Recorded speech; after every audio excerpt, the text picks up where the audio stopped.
ज्यांच्या रक्ताने गोडखिंड पावन झाली असे आमचे बाजीप्रभू देशपांडे. विशाल गडावर पोचल्यावरती तोफांचे 5 बार. तोपर्यंत या खोडखिंडीत अडकून ठेवतो कधी.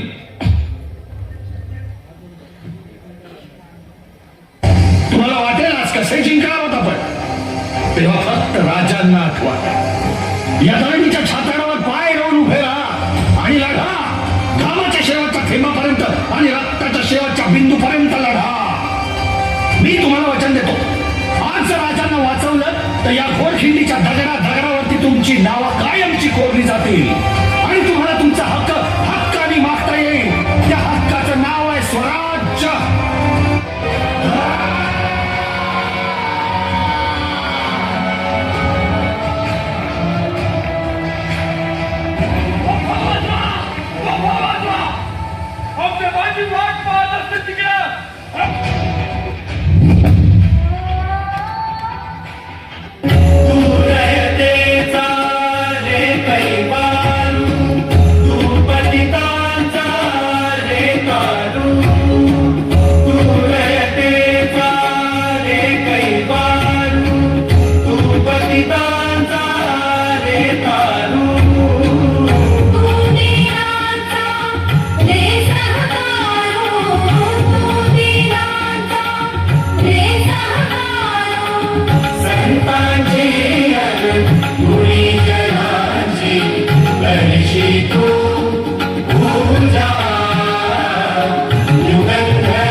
केले एका ती अवघड बुरुज उतरून येते.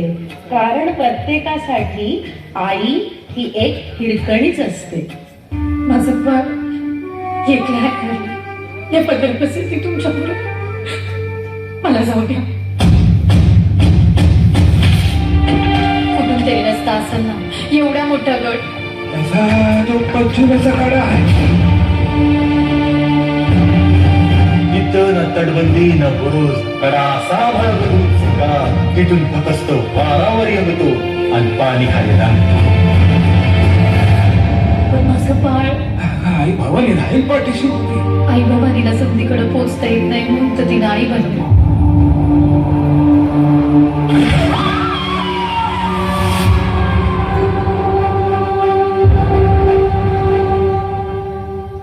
Shut